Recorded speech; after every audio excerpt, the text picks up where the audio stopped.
Hey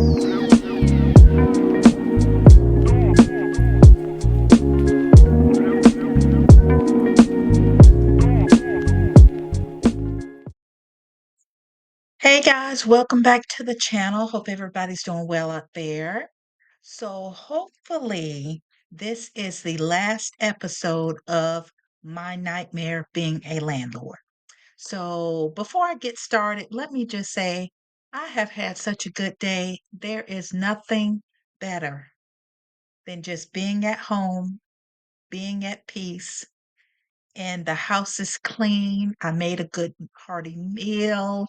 I did a few little errands around the house, few little chores, and I just had a really good, relaxing day. Um, but one thing I did do was I thought about taxes. So I decided to go over my numbers and I started using Turbo Tenant to keep track of my expenses because I'm like pen and paper, that ain't gonna get it. I usually do my taxes myself, but since I had the issue with the tenant and had all of these expenses, I thought, let me get a professional this year to do my taxes for me. So maybe I can write off some stuff for expenses. I don't know, but I'm going to have someone else do my taxes rather than handing them all of these receipts that or things that I wrote down on paper. I'll use a professional program on Turbo Tenant to keep track of my expenses. So as I'm going over my expenses in my head, I kind of sort of kept track of a number, an amount that I had spent since dealing with my tenant who caused a lot of damages, the lawyer fees, this and that, repairs. When I tell y'all I was way off, I was so way off with the number. I'd like to pass out. So I went through all of my bank statements, anything that I may have put on a credit card, which maybe one or two things, but most everything was cash or a check, debit. I mean, yeah, I think only one or two purchases on a credit card, only because I had a card on me. Um, but I put out a lot of money dealing with this tenant. So I'm just going to go over the numbers here and so that you guys can get an idea of the amount of money a landlord may have to expend just being a landlord. And even before I talk about the expenses that I had to um, put out dealing with the tenant, the lawyers, the repairs and everything, I'll first go over the taxes and insurance. I mean, this rental home that I have, it's paid off. So I have no mortgage on this house. But even though you own a house, you really don't own the house. You own it, but you still have to pay money um, to keep it. You have to pay taxes and insurance. Now, here in Florida, I'm not sure about any other states, but because I don't have a mortgage on this house, technically, I don't have to have insurance on the house. I can be self-insured, is what they call it. So, any disaster, the roof blows over, or, you know, someone runs into the house with a car, I would pay for it myself. But who wants to do that? And plus, it wouldn't be fair to have a tenant in that house without having some type of insurance. Another thing about having a rental in Florida, I have my insurance through Citizens, which is the state run insurance company. They only insure the structure itself, not the inside contents of the home. And that's why it's important to have the tenant have renter's insurance on their own. And by the way, let me start off by this. Um, I finally got a couple to rent out the house this month, February. So that's a good thing. That's the good news. But let's stick with the numbers. So I wrote them down and I'm going to try to screenshot the whole thing. I'm not tech savvy, honey, at all. But let me just go over the verbal numbers, then I'll put up a screenshot of everything. So for my insurance, homeowner's insurance, I paid $3,062. For taxes, $4,961.34. And let me just say this when it comes to taxes, because that is not my primary residence, I cannot claim homestead exemption. If I claimed homestead exemption, it would be lower, but I'm in this house here, so I claim homestead exemption for the home that my primary residence. So the taxes are kind of steep for that house over there, $4,961. So those are the main two expenses that I've had to pay as a landlord yearly. um, it's a given. There's no way around it except for not having insurance, which I'm not willing to forego having insurance. The other expense that was quite a bit of chunk of money was the roof. I did have the roof replaced. Thank goodness I had it replaced right before the hurricanes came. Like literally, they finished the roof, I think, just like a week or two before the first hurricane, Helene, and I paid $9,657.40 to have the roof replaced. It happened at a good time, at a bad time for the hurricane, but at least I got a new roof on the house, so I don't have to worry about it. And even after the hurricanes came, um, there was no damage at all to the house. So let me pause here and put up a screenshot of the other expenses that I've had to put out when it comes to actually dealing with the tenant, the expenses, so on and so on and so forth. So hold on just a second. Okay, so this is a screenshot of my expenses so far from last year to now, but I am going to just do last year's expenses. Okay, so last year's expenses total.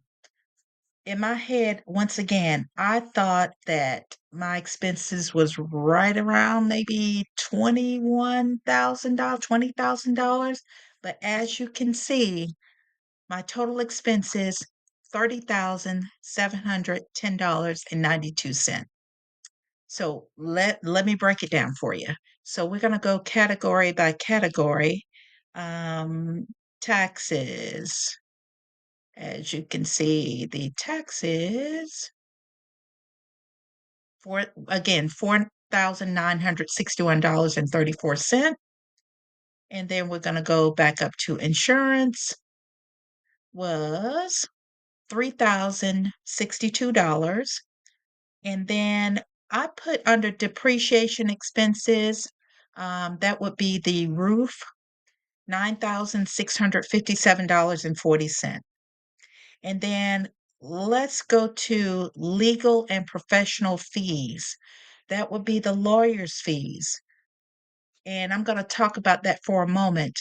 The initial consultation was just over $500, but to retain her was $7,000.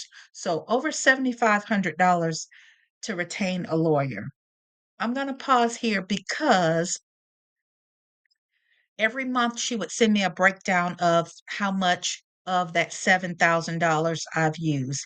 And you know what? I should go back and look at my email because I did not talk to her or use her in January because once again, in the previous video, I may have mentioned, I'm pretty sure I mentioned that I'm not going to go forward with trying to sue him because it would be extremely expensive, very stressful, and even she said that we can get a judgment against this couple However, I may end up paying her more than the judgment.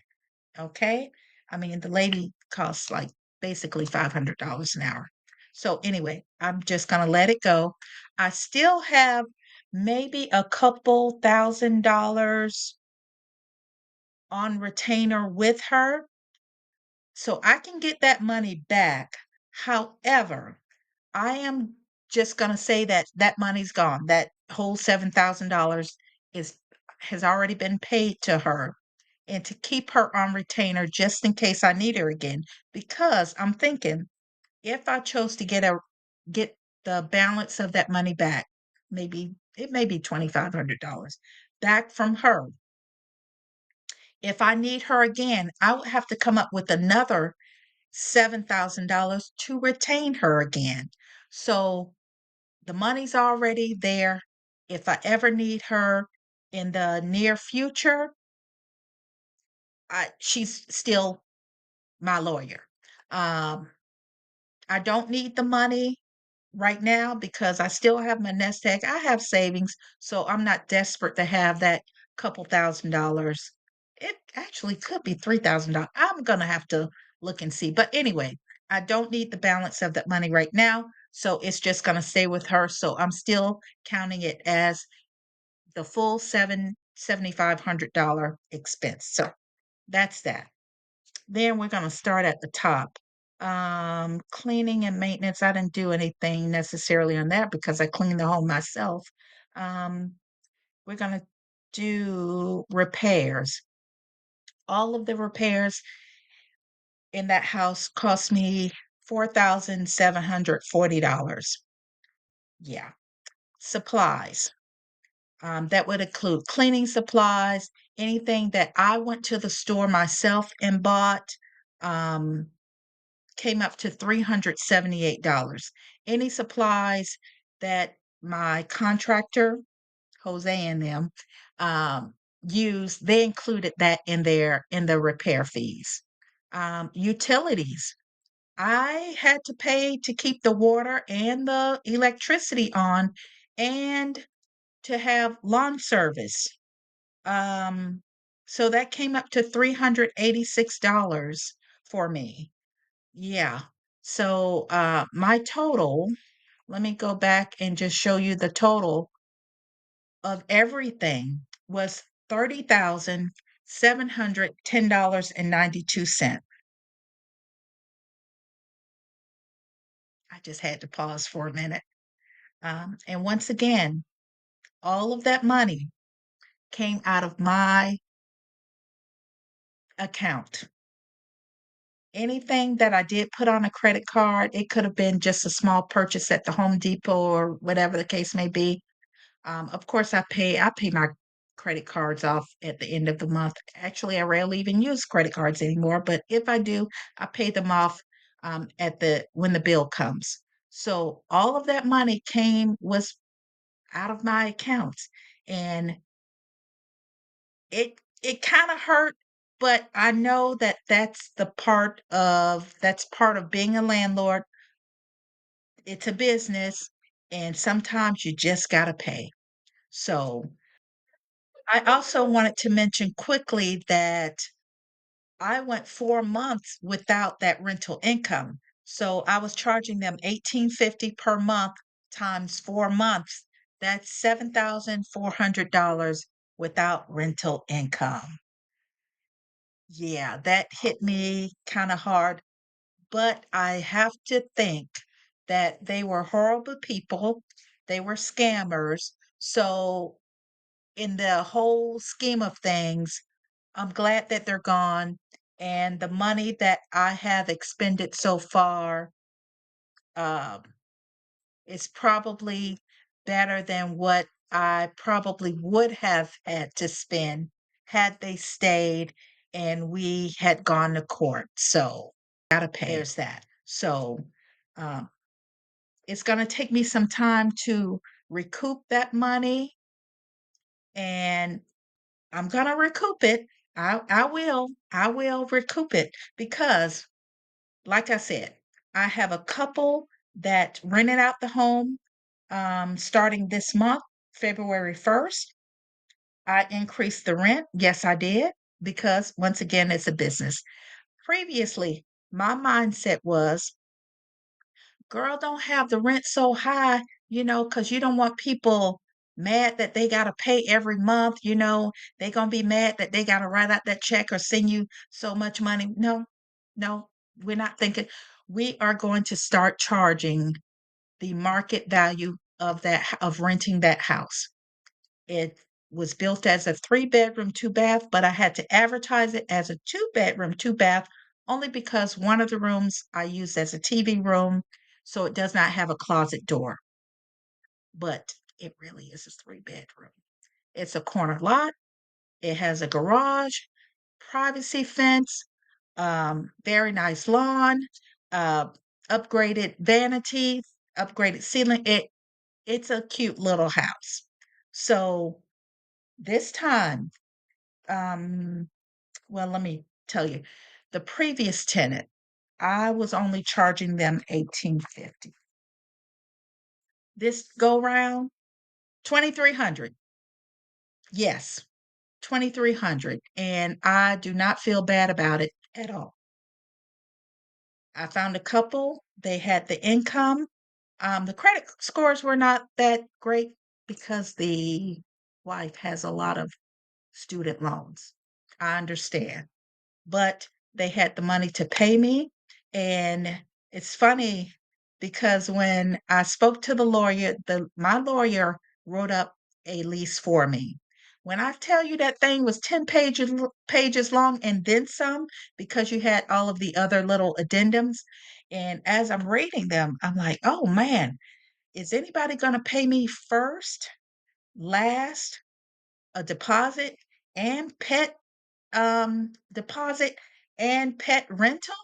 Said, do people pay rent for their pets? She said, yes, I'm a landlord myself. People will pay for their pets. And so this couple, they have 2 small dogs or mid-sized dogs. I don't mind dogs, but yeah, I charge them a pet rental fee.